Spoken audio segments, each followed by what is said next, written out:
I knew that I wanted to say something around the vision, but I wasn't quite sure what area of vision I could take within 30 minutes because we just literally have 30 minutes to do this. And I felt like, it's not enough time to be able to go into the depths of the things I feel we should discuss in 30 minutes.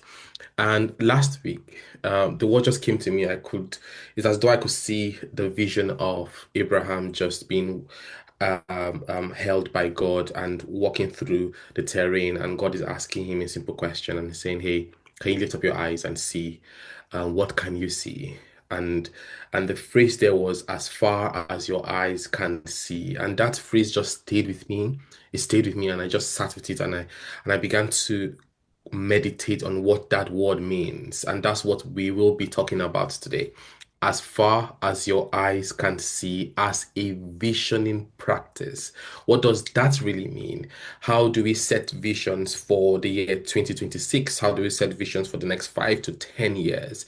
What can we see? The very first step of visioning is sight. And so today, what I want us to talk about is what that sight means. How do we reflect on what that sight means?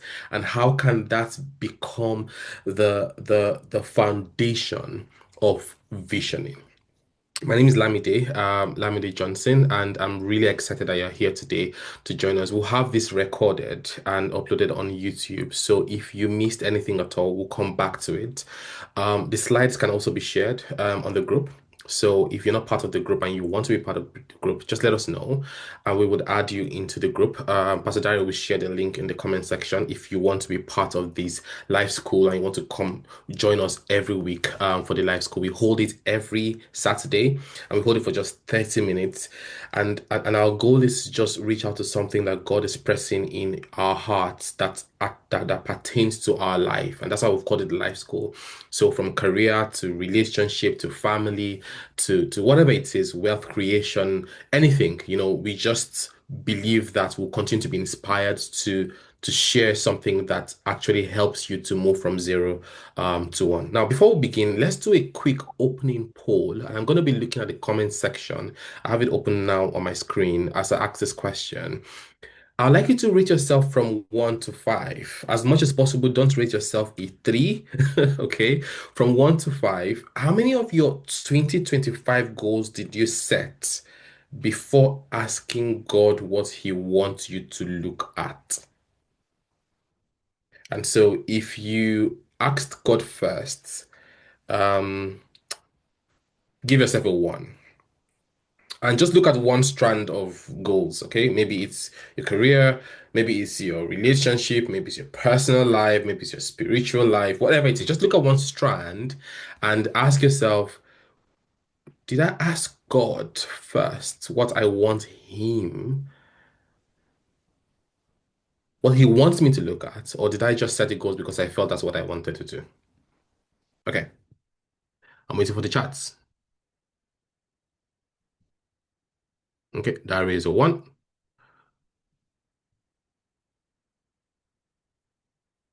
Patience is a 1. Fantastic.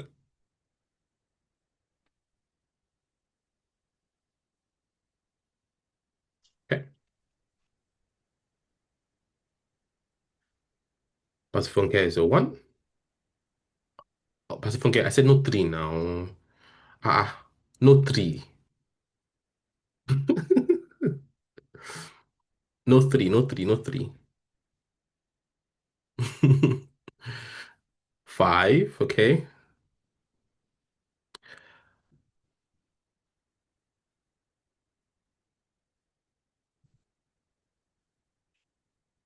I'm still in the chat section. I'm still expecting some people to circle back. We're not rushing through this one. I'll wait for you to respond.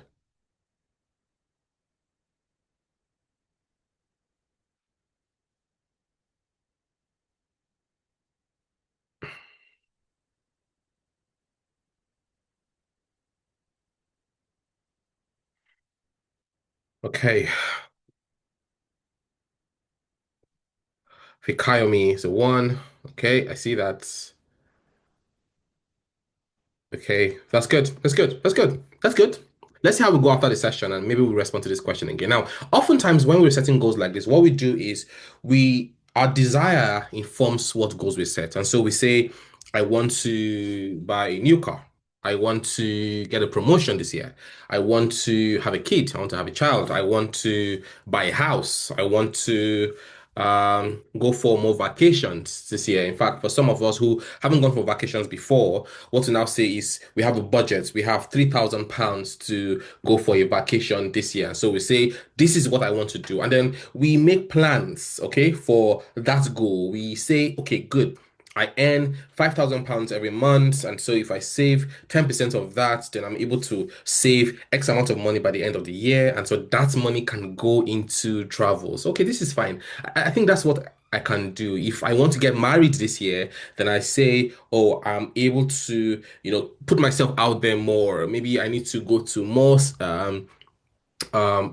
functions, or I need to get on a dating app. We make plans around the goals that we've set. That is a desire. Our desire informs it. What we see in the natural sense informs what we do. And then we now go to God in prayer, especially for those some of us who still go for um crossover nights. Okay, so we go for crossover nights and we now have a list of 10 cardinal things we want God to do for us in the year, and we ask God, God, this is my goal. Okay, I know it's possible. I know you can do this. You're the God of all things. Nothing is impossible for you.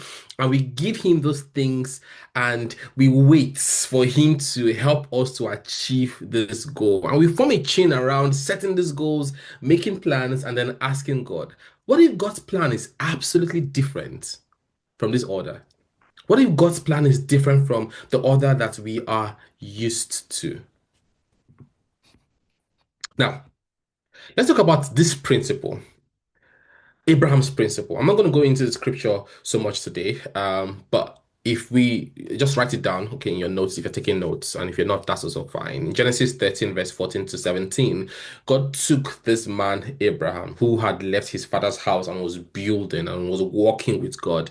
And at the time when he had separated from Lot, in fact, you know what? Let's read it. Genesis 13, 14.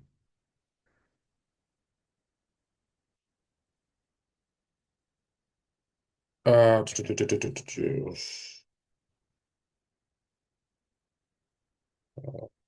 there? Okay, great.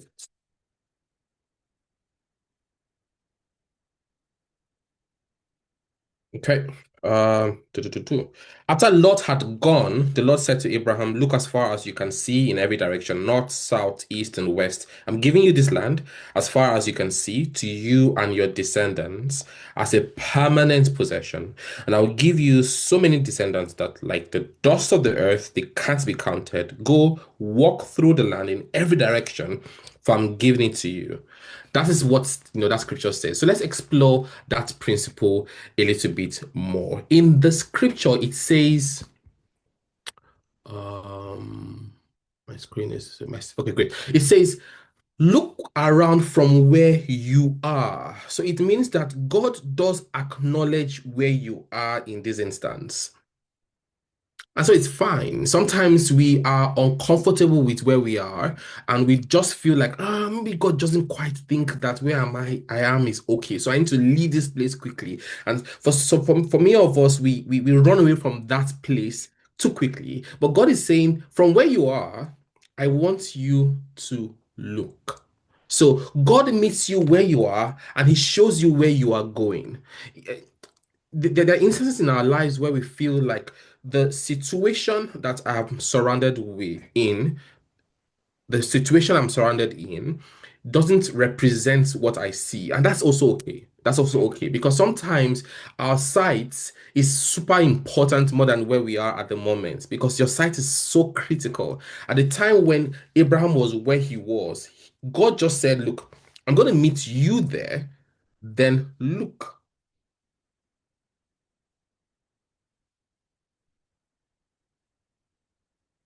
So here's this pattern.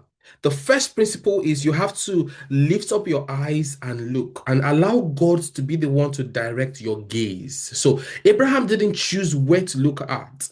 God told him, look, and he gave him the compass on for where he should look at. So he said, look at your north, your south, your east, your west, and he gave a promise. And so in your personal life, let's take your career for instance. You might be thinking, okay, now this is where I'm at right now. And God is saying, I want you to look into another industry. Okay, he can be super specific about that. And then secondly, he gives you a promise. And he says, all the land you see, I will give you. And so God gave the promise after directing the vision. Every time God gives a vision, a promise backs it. And then once he does this, then obedience is the next trigger. I'm going to say that again. First, he directs your gaze. He gives a certainty through a promise, and then next he expects obedience.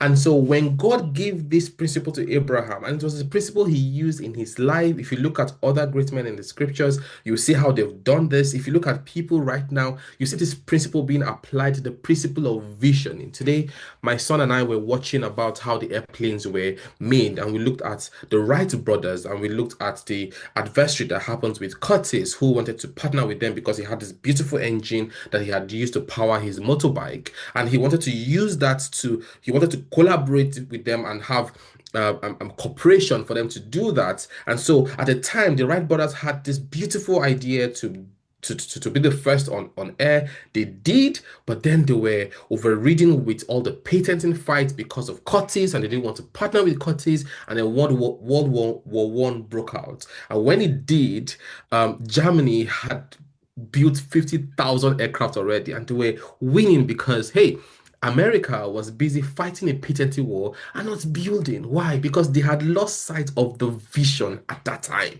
So Germany now went ahead and did fantastic work building this aircraft. Visioning is so critical, but sometimes we are distracted by the things that we do see. We're distracted by the things that we feel, oh, these things are bigger, this is more important. It's very important for us to be absolutely guided first by the vision, the gaze, the land we walk through, and then walk in complete obedience. Now, let's reflect on this a little bit.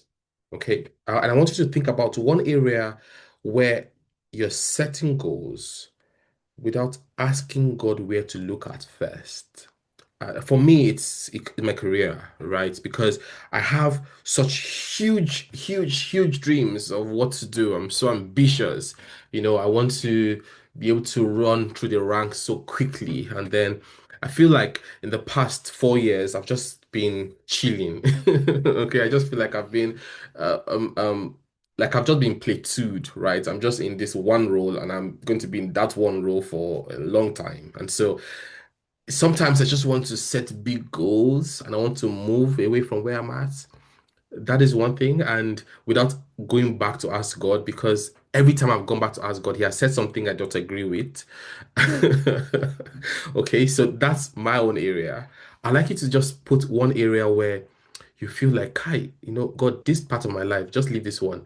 The way the things are going right now, it's like I have it figured out. If there's any area in your life, just put it right in the chat section. I'm gonna wait for a bit. It might be your career, your relationships, some ministry opportunities, um, financial decisions, health goals, personal goals. It could be whatever it is. Just put it in the chat section and let's see. My dad is writing a book, and I'm working with him through that process. And so yesterday we got done with the introduction and the first chapter. And when I was reading the first chapter and I was reviewing it, I was so struck by something he said around when, as an engineer, God was calling him to ministry and he was fighting that. And he was thinking the metric for success in the ministry would be the number of people who came to church. But God was saying to him, no, the metric is actually just obedience and just doing the work. It's not the people who come to church. And so even if you have nobody there, so long as you stand there and you teach, that's all that matters. And that is one way we think about some of these goals. Okay. Sometimes we just feel, this one, just leave it be. Let me handle myself. I have a different metric to use to track, but God is saying something entirely different. Now let's look at part two, where we look at spiritual sides versus natural sides. When the two ways of seeing things, Abraham was sent to look at the plain, but I don't think he saw Nigeria there. And right now we're calling Abraham our father. He didn't see it this far. So what did he used to see? What sights did he used to see? And so let's look at natural sight and spiritual sight. First, the natural sight is when you see what's possible based on the current resources you have. You see what's reasonable by human standards. You see what's achievable by the skills you currently have and possess. Sometimes people apply for roles because they feel they have capabilities for those roles.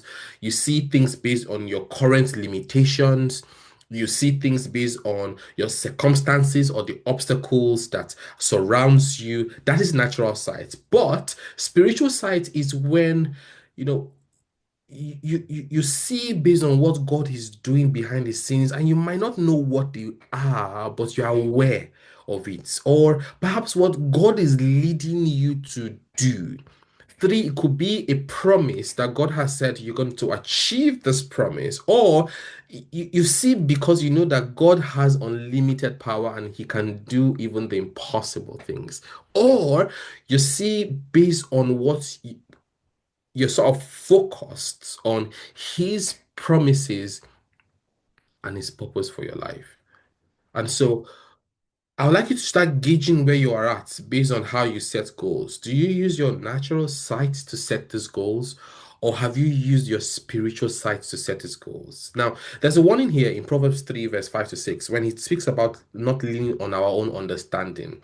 In all our ways, we must submit to him and he will direct our paths. So it means that it's very important for us to not depend on our natural sight alone. As you set the goals for this year, if you look at the news and what the news is saying, if you look at trends, what trends are saying, if you look at patterns, what has happened in your life before, Pastor Darren and I used to joke about this a lot. He says to me, if you're looking for a new job, you know how God works with you, you know what God does with you, you know how He does it.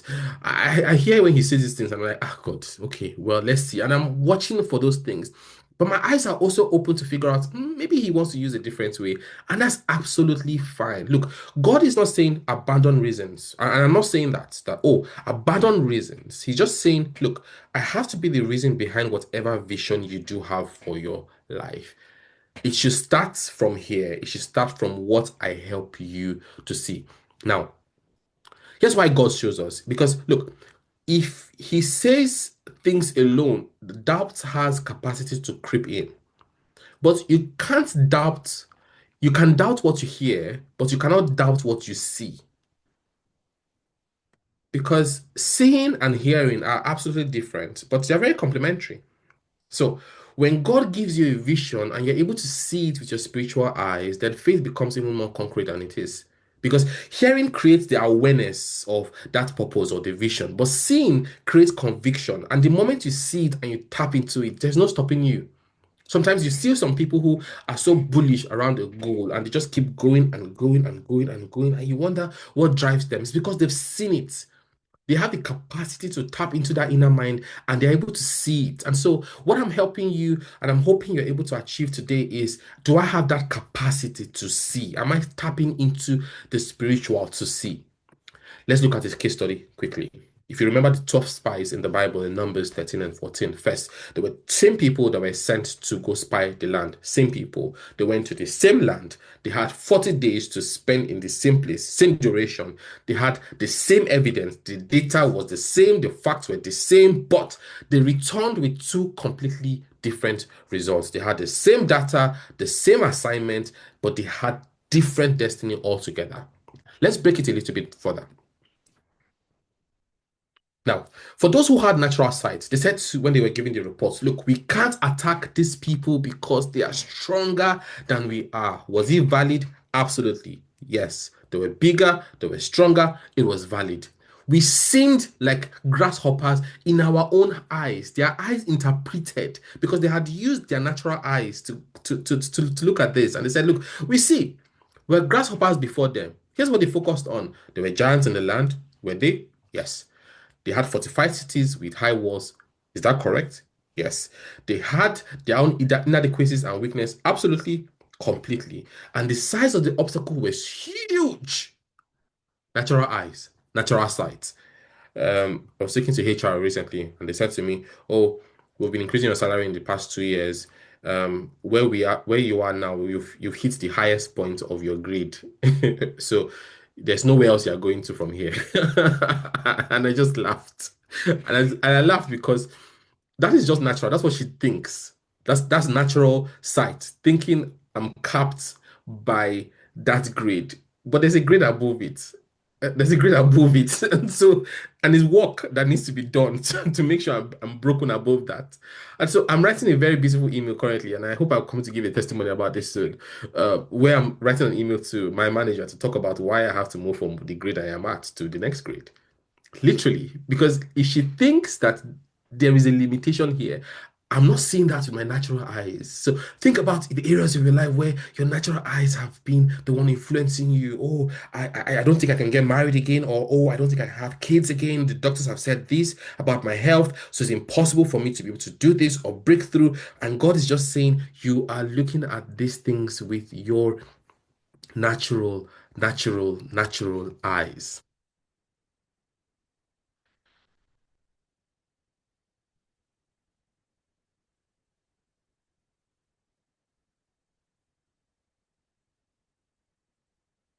Okay, now, guess where you should be? Spiritual sight. There are two of them who said, they said, we should go up and take possession of the land. Why? Because the Lord is with us. We should go ahead. They focused on the promise, His presence, His power, and His faithfulness. If God has kept us this far, He is able to keep us even further. If God has helped you this far in your life, then He's able to do even more. Sometimes we set goals without an understanding of what God has done before. In fact, one of the first things we do when we set goals is gratitude. It is reflection. It's looking at the things he's done before as a basis of the things he can do again because you want that assurance in his faithfulness. And so, first, you receive a promise. You know he is with you, and if he's with you, greater is he that's in you than he that is in the world. And so, it's super important for you to know that look, if God's presence is with me when I send that email, or if God's presence is with me when I send that application, if God's presence is with me, if I set up that business and I send that proposal, then it is not just me that's sending myself. Okay, it's not, I'm not the one who is sending myself. Abraham was able to do the walking because God spoke to him. He saw it. He walked in obedience. But as he did, he had a covenant that God was with him. So, how do you apply this? What are you seeing now? And I want you to just do reflection about your life and you think about 2026. What are you seeing now? Are you seeing giants or you're seeing God's promises? Are you seeing obstacles or you're seeing limitations? Are you seeing provision or what are you seeing? Are you seeing what's impossible or or you're seeing what God has proposed for your life already? Life will be much easier. In fact, our life will be much easier and we will go in, we'll stay in rest if we just rest in God's purpose for our lives. And so the very first step to doing this is knowing that, look, how do I choose to see this? How do I choose to see the situation? I was having a chat to somebody recently and I told the person how I run away from the news because the news is full of a lot. And oftentimes when you see the news, you're discouraged about the things that happen in your life. Um, but it's important for us to set that apart because that is data. That is data. But how you choose to see it is super important. You have to see with your spiritual eyes and not your natural eyes. The last part, let's talk about surrender before strategy, which is one of the toughest things to do. So here's God's order. First, seek his direction. We've spoken about this before. See what he shows you, where you receive the vision. And when you're doing that, you have to wait for clarity and let him direct your gaze, whether you're looking north, south, east, or west. And then you need to step in obedience. Okay. You walk in purpose, you walk in promise, you move forward in confidence in all the directions he's asking you to go. And this is the promise. And so it's important you believe this. When God says in Psalm 32, verse 8, he said, I will instruct you and I'll teach you in the way that you should go. I would counsel you with my loving eyes on you. Isn't that so beautiful to know and to know that God wants to do this? It's not just because it's my desire, but it's something He desires to do. Isn't it comforting to know that He is not withholding direction? He is not playing hide and seek with you. He is waiting for you to ask Him to pause and to surrender your vision for His. How about if our life has been full of turmoil because we have been going through our own agenda and not His agenda for our lives? And so here's the contract. When we have our own goals that we set ourselves, we start with what we see as possible. You don't need to do that anymore. You ask God to bless it. You don't need to do that anymore. If it doesn't work, you're frustrated. You don't need to do that anymore. And then you constantly work for God. It means that you're serving because you want Him to do something for you. You're serving because you're doing this, you're showing up here, you're doing this activity and that activity because you feel like if I do that, then He will do something for me. We need to move away from a human-centric goal to a God-centric goal, which is asking God, what do you see in my life? Where do you want me to go? You align it with His purpose for your life. You're at peace with the process and the journey. And when you work with God, it's even more empowering because you just feel empowered to do what He wants you to do, even much more than you ever did before. So let's talk for a bit before we wrap up. I have just two more slides and wrap up. I'd like someone to share a personal story of trusting God regardless of obvious obstacles in your life. It means you had a clear obstacles in the way. Okay. But you trusted God, and God was able to direct your gaze away from the obstacle. You're able to overcome that obstacle, and you hit that goal. I'm going to reduce my slide now so that anyone who is happy to share can share. And you're free to unmute your mic.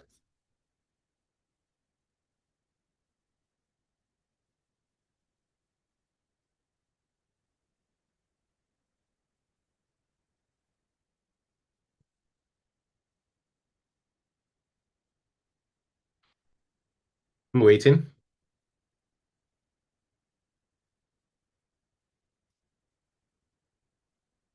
Don't be shy. Hi, Zainab. I see you here. Good to see you. How are you?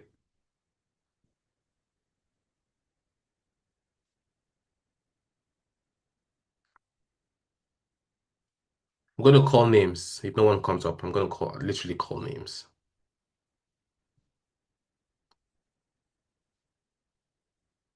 Morning, Zainab. Okay, so good morning. Thanks, It's okay. no worries. I said before you just call me now, let me volunteer myself. Happy you know. Okay, I think that maybe perhaps I should turn on my camera. Okay, hi. Good morning, everyone. So trusting God. Mine was 2022. I excuse me, I said to my husband that I sensed that God was saying we should move to the UK for me to come study, do a master's in international energy law. So the instruction was clear for me. Master's energy law, Scotland. And so I said that to my husband. And I remember just like struggling with that a little bit because to be very honest, we didn't have any plans to relocate at the time. I had gotten a job in Abuja the year before that had moved us from Lagos. We're settling in, we're comfortable, like we were okay. We had just started furnishing the house that we had gotten. So it didn't seem like the right time to move. There was no plan for that, but the nudge was so strong, and I was just like, okay, we'll see. So this is, excuse me, major lesson in trusting God and moving with His timing and His instructions. And so we applied, like I applied to schools in Scotland, and I then remembered how my passport, my Nigerian passport had expired, and obviously I needed a new one. So I went to the passport office to try and get a new one, and I was told, "Oh, because you're doing a change of name because we just getting married the year before," and they said, "Oh, because you're doing a change of name, it's going to take a really long time." And let me say, this was I think we had applied in August, and it was meant to be for school starting in January. And the person they had said, oh, because you're doing a change of name, it can take like as little as 6 months and beyond. So I just said to God, I was like, okay, see, there's my sign. Like, I mean, you want this for me, but like I'm trying and it's not working. My passport came out in 3 weeks. And I was just really Whoa. shocked. Yes. I was really shocked. And from then on, things began to align. There were difficulties along the way, to be very honest. Like there was the finance part. I remember that the visa came out. My visa came out first. My husband's was delayed. I moved. I came to Scotland. There was a housing crisis. Finding accommodation was difficult. We'd raised funds, we'd made the fees deposit and everything, but then like paying the balance of the fees in itself was a challenge. And I remember that sometime in January, I had just walked out of the library one evening, and I was just thinking to myself, like, God, maybe if you had left me in Nigeria now, just doing my job, will I be here owing thousands of pounds and just thinking how to clear that day? Like I would not be in a debt to the tune of thousands of pounds like that. Like that wouldn't be happening. But honestly, the moment I had that thought, I just felt this caution in my spirit that this was exactly what the children of Israel had said. So Moses, when they had come out of Egypt, they had said, "Were there no graves, in Egypt for us to die? That you now brought Empty us out burials here into there. the wilderness." Yeah. So I got that caution in my spirit, and I quickly repented, and I was like, God, okay, let me just tell you, this is hard for me. Like I just need you to make a way. And I got back to the accommodation that I was staying at that day, and I think it was either that same night or the following day that a classmate then said, "Oh, by the way, she had gone to school, the finance team at school, and they had given her a payment plan that was spread over 5 months." And I was like, huh? I'm like, how is that possible? And she was like, oh, yeah, no, you just walk up to them and ask for a payment plan. And I did. And basically, that took all the pressure off because by the time the first payment date was coming around, we had the money. Wow. So, yeah. So, for me, like, it's just always such a massive testimony of how Yeah. God journeys with us, and when it comes to goal setting. So that's why I always talk to people, and I always say, we didn't just relocate here because like, oh, everybody was just doing the Japa thing. No, the instruction was clear. Like God had said go. And Mm, even though it was a struggle, even though that wasn't the plan or the intention at the time, just stepping out in faith and obedience and trusting God, mm, really helped put things in perspective. And of course, like God honored our obedience. And as we mm, went along the way, mm. he kept guiding and he kept providing, and yes, we are in a much, much, much, much better place today. So yeah, And that's look, that's so beautiful. And thank you so much for sharing, okay. yeah, of And course. imagine if you hadn't stepped in based on what God is telling you to do. You don't trust Him as you go. One of the things we realize is that some of us have very small goals. Our goals are actually really small. They're very, very small goals. And God has bigger things for us. Like, Mm. imagine just walking through the things that you think are, I don't know how to express this. I was looking at the goals I set in 2023. I saw my financial goals. I saw I saw all my goals. I saw them and I looked at it and I said, ha, what small goals? I couldn't believe I was just like, Jesus Christ. I couldn't believe that I was the one who was hoping I could get this or do that or do this or do that. And right now, it seems like I'm just walking in his promise and I'm just like, wherever you want me to go, just take me there. Yeah, I don't want to be pressured at all. I don't want to be, there's no pressure. If you want us to do this, we do it. If you want us to go this path, we do it. And that is where I want us to be today. Thank you so much, Oge. That was really, really beautiful. And thank you for sharing with us today. thank So you. beautiful. Let's wrap this up quickly before Pastor Derek kicks me out. Um, some key takeaway. First, the spiritual controls are natural. Doesn't matter who you are, where you are at. You know this. Zainab, I've been working with Zainab for years, and she's a very good friend of mine. And she's here. Zainab is Muslim, and I'm sure she understands this too. Okay, she understands this too. The spiritual controls the natural. What God shows you determines what you walk in naturally, and that's vision. Okay. Two, God wants to direct your gaze first. He's not waiting for your plan. He's waiting for you to surrender to him. So whatever plans you have, I want to just take it and just take it and just drop it, close it. Okay. And they're like, you know what, God, this is my plan. This is what I had before. I set that aside. What do you want me to do this year? Three, ask God, where do I look? Before, where do I go? Where do I look? Should you spend more time on LinkedIn? Or Indeed? Or should you spend more time networking? I'm hoping one day Darry will tell us about his how many jobs he's had and how he has gotten them. And you see how consistently God has told him to look here. Like so important, the precision is astounding. Same thing with Michael. The precision is astounding. Why? First, you need to know where you're going, and then the vision precedes the movement. Four, natural sight sees limitation, spiritual sight sees God's promises. I know I call Michael each time limitation surrounds me. And I'm happy he's not tired of picking my calls because sometimes this limitation just surrounds me. I read the news, I'm like, this is rubbish. We can't do this. I can't wait this long, yada, yada, yada. But that's just natural sight. That's just natural sight. And so anytime you feel like you're overcome by that, there should be someone you call that, like, look, man, I'm seeing these natural things. So how do I need to be able to realign. Lastly, surrender before strategy. So before you do all the strategy and start figuring out things and start figuring out what is the plan, what's the step, what do I take, how do I do this, first you need to just let it go because you can't co-create with God on that one without having giving him control completely. And that is absolute, absolute, absolute control. So I have a task for you to do, okay? This week. And it will be good for you to just screen match this slide and keep it. I would like you to pause first, okay? I'd like you to pause first before you set any other goals or you make any decision about your business, how big you want it to be, where you want it to be set up. Just pause first. And then I'd like you to first ask. And in asking, you need to do the next thing, which is waiting. Because some of us ask, sometimes we ask, and then we don't wait to receive directions. So don't rush through the process. If it takes a while, let it take that while. I haven't set my goals for the year 2026. I don't have one goal set. And it's because I'm still waiting. I'm still literally just waiting. I don't have any goals across all the cardinal part of my life. There's no goal set. So I have not changed anything that I wasn't doing last year. I have no New Year resolution. I have nothing new. Nothing. Nothing. I'm just waiting. I don't know if it's going to come this month. I don't know if it's coming next month. I don't know if it's coming in March. I'm just waiting because I can't rush through the process. I want to make sure whatever I'm doing is aligned with what he wants me to do. And so everything he has told me to do before is literally what I'm doing now. So everything I'm doing even now, speaking here today, is because he has asked me to do that last year. And he says, make this a serious part of your life.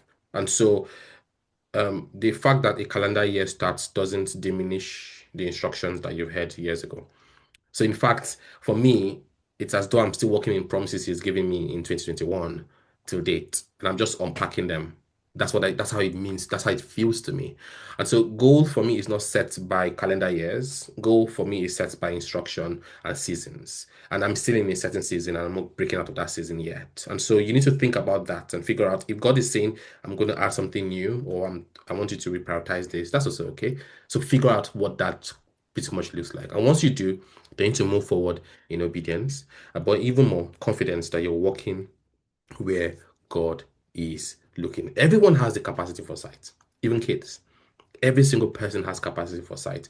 My son loves to play football, and he's doing well. And so I want him to take it seriously. So I did something very simple. I just showed him how much Bukayo Saka earns. That's all. I just showed it to him. Like this is what he earns. So he has something to look forward to. So he loves to watch Arsenal play. We absolutely enjoy watching matches together. That's one of the fun things we do every week.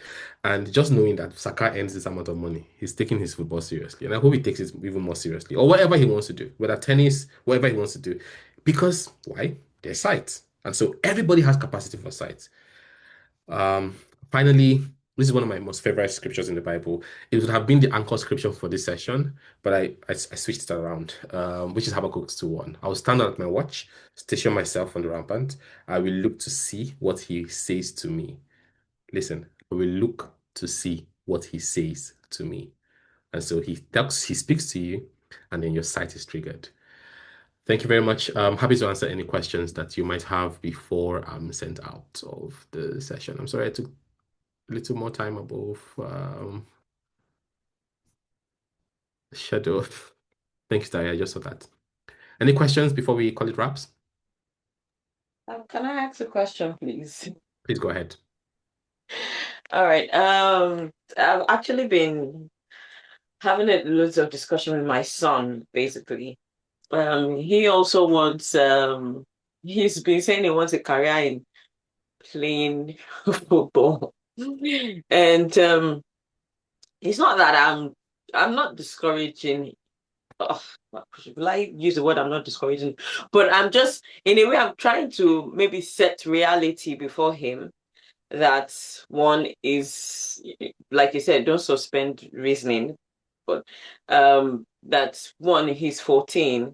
In this climate we are in, if you actually want to have a career in playing football, you should be actively involved at this particular stage.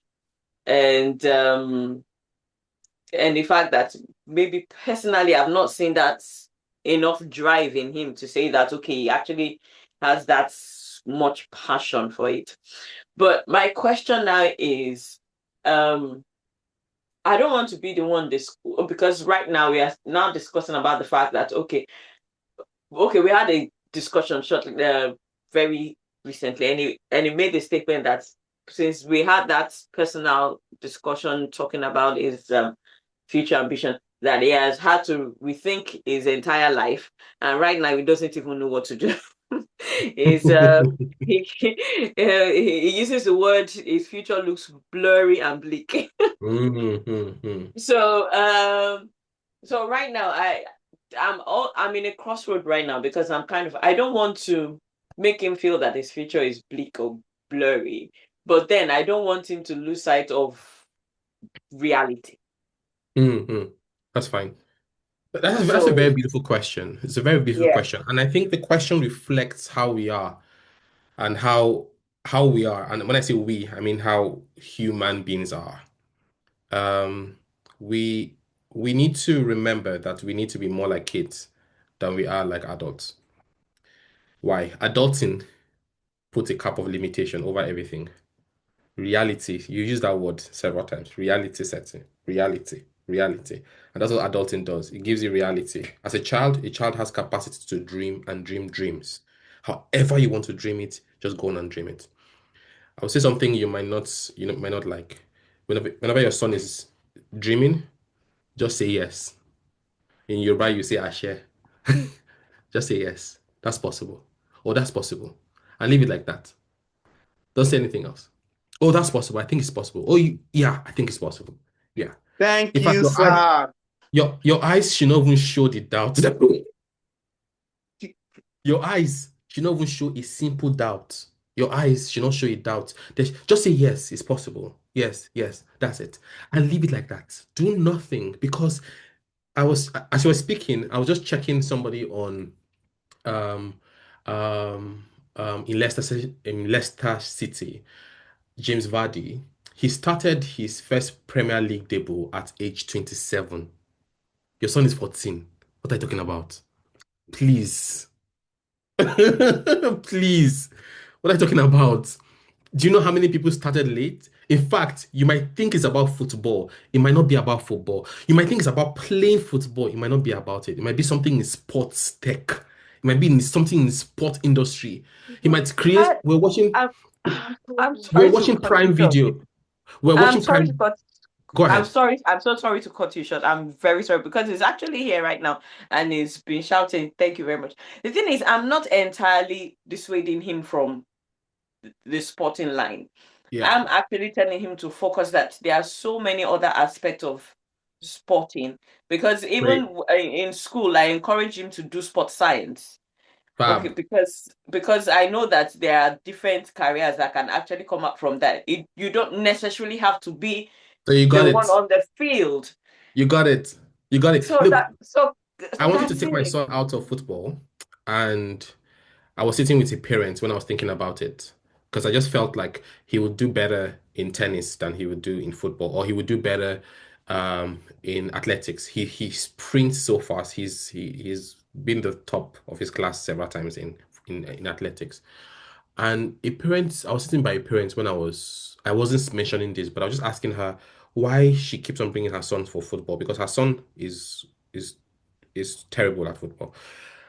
He's not good, in my own standards. And I was like, well, how come she still brings him? And she said to me, oh, he's terrible at football. I was like, oh, really? I pretended as if, I didn't see anything. Like, "Ah, he's terrible at football. But you know what? When he turns 17, I'd rather he's playing football with his friends than he's doing anything else that is not helping him. And I couldn't believe it. I had a different perspective altogether. I mean, she's bringing him they meet 3 times a week, Mondays, Wednesdays, and Saturdays. Why? Because she just believes that someday at 17, instead of him to be stuck in front of his laptop, like some of us are, and we don't know what to do with our lives when we are supposed to be resting. At least we could be playing football, but we're not playing. We are just walking. Every time, everything's work. And we can't break that cycle. Why? We don't have hobby. One hobby. One hobby. Saturday, see where we are on Saturday. Look at our lives. After here now, we'll go to another session. After that, we'll do another acting. Game, we won't play. Football, we won't play. Tennis, nothing. I said, Jesus Christ. Just because of that one thing, hobby.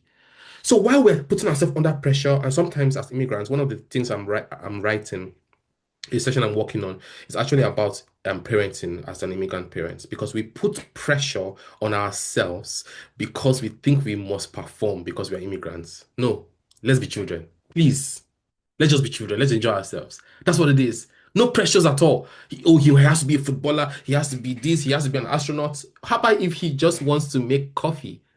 How about if that's fine? How about if he just wants to do that and that's okay? How about if he just wants to play music? How about if he just wants to write? One of the things that I'm working with and I'm asking God to clarify is how he's saying I should go back to writing. I'm asking him why. And he's been taking me through multiple writers. Chimamanda, I've been studying her and figuring that out. And I'm wondering, why is writing important? Why? Maybe I should just spend my time writing books. And all these things I'm doing in tech or accelerators is just side hustle. But my main hustle is writing. Haba. I'll read something to you, and I'm going to end with this so that we call it a day. I'm going to read something to you. This is very personal to me, but I'm going to read it to you. My dad is turning 70 in 2 months. And last year I asked him what would you like for your birthday gift? And he said to me, I'd like to write a book. I expected my dad to tell me he wants a car or he wants something material, okay? Or he wants us to do a party for him. Do you get? He says he wants to write a book. And I said, okay. And I just shelved it. Like I shelved it because I don't have bandwidth to write. I just shelved it. This year, first week of this year, the prompting came that your daddy asked for a book. I was like, there's no time. We really have what, 2 months plus before his birthday? No, there's no time. The prompting will not leave me. I will start working on the book. I mentioned earlier during my session today that I we're done with the first introduction and the first chapter. He's writing a book on wisdom, the 7 pillars of wisdom. Beautiful, beautiful book. And when I sent him the first draft, he sent this to me. I'm going to read it out to you. My dad says, wow, this is what I have dreamt of all my life. It is so lifting. It truly represents my thoughts. This will ginger me. My father is using Gen Z word. This will ginger me to work hard on the remaining chapters. With the flow of thoughts, the next chapter should be faith. I'm eternally grateful for you, for your encouragement to bring this to pass. See, I screamed the chat and I just kept it because I don't want to ever forget it. Why? Just walking in obedience that prioritize writing this year. Just walking in a simple obedience. Imagine the number of people who need to read him. Imagine the number of people who needs to read me. Imagine the number of people who need to realize that they have something in them that people need to read. And why? Because I'm looking with my natural eyes and not my spiritual eyes of my time